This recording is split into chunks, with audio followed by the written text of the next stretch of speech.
Hi, this is Nick the Cat, and I want to show you how to build a water heating solar panel. This was one of my many projects since I returned to the US. First, I built a jig to draw a straight line down a 52-inch long, 1-inch diameter copper tube.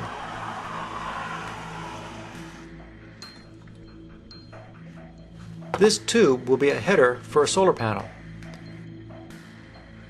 Next, mark that line every 2 inches down the pipe for a total of 21 locations, centered around the center of the pipe.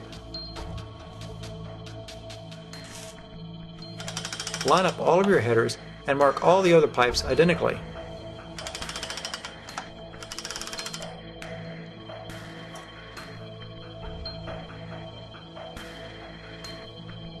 Once all the locations have been marked, it's time to drill a pilot hole. I use a 1/8 inch drill bit for the pilot hole. Another jig holds the pipe in place during drilling.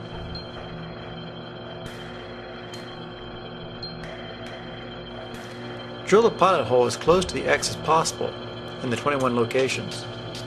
Then follow up the pilot hole with a larger bit. My small copper tube has a 3/8 inch outside diameter. The smaller copper tube is 1/4 inch inside diameter. It is carefully unrolled on the floor to prevent kinks. I use 60-foot rolls because it divides perfectly by 90 inches. The larger diameter tool allows the smaller copper tube to be marked and cut at exactly 90-inch pieces.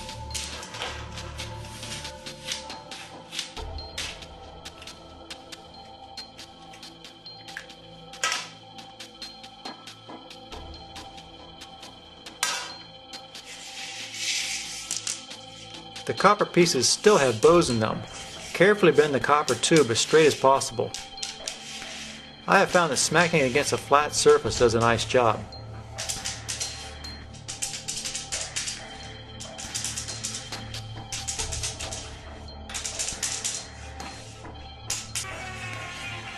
Sand the ends of the tubes. Then cover with solder flux.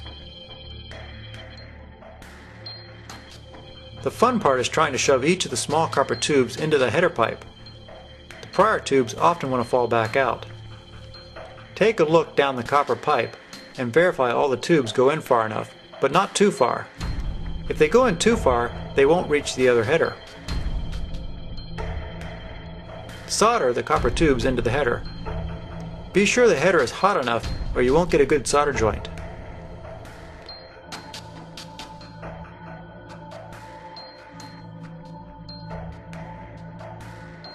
For the second header, begin by soldering the 2 outside tubes to the header first.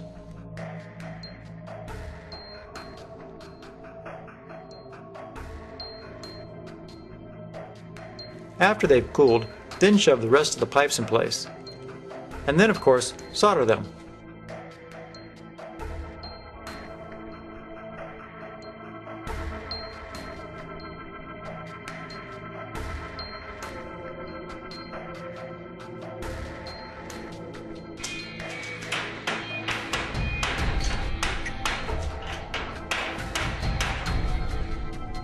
Soldering headers indoors is okay, but the next step, soldering 5/1000 inch thick copper sheet to the copper tube, is best done outside due to the amount of smoke you will create. Press the copper sheet securely against the copper pipe. I found 3/4 inch black iron pipe did a reasonable job. Have lots of solder available. I use 50/50 lead-based solder for this part of the project. I also use a water-based flux for this part of the project. This jug was good for about 3 solar panels.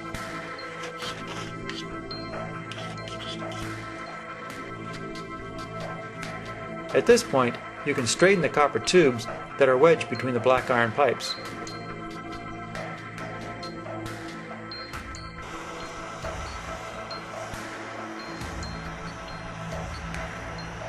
You will spend about an hour soldering the copper sheet to the pipes.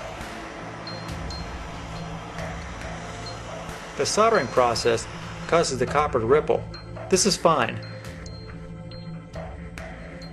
The other side of the sheet is the face of the panel. I sandblasted the face of the panel to roughen up the surface for painting.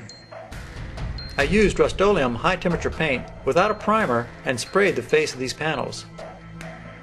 I let the panels hang in the basement for about a month to let them off-gas before putting them into the boxes. For building the boxes, I cut a rabbet in the back of each pressure-treated 2x4, then drilled holes where the headers will exit the sides of the panels. I assembled the boxes with screws, including the plywood back, which fits into a rabbet in the back of the 2x4s. What is missing from this video is that each box has 3 2x2s running across the back of the panel. This supports the copper core solar panel and strengthens the plywood back. After I verified that no screws go through the header holes, I took one of the side 2x4s off, placed a layer of fiberglass insulation in the box, and placed the solar panel on top of the fiberglass. The 2x4 side was then replaced. To pull the solar panel down, I put several screws with washers through the copper sheeting and into the 2x2s that were used to strengthen the back of the panel. To complete the project, the panels were mounted on a rack, tempered glass was added, and flashing used to cover the edges of the glass. Silicone radiator hose was used to connect the panels. This allows for disassembly later if necessary. PVC pipe was cut lengthwise and used to cover the radiator hoses. How hot can these panels make water? We pumped 60-degree water from a garden hose into the set of panels, and steam came out the other end, after the panels had been sitting in the sun for a while.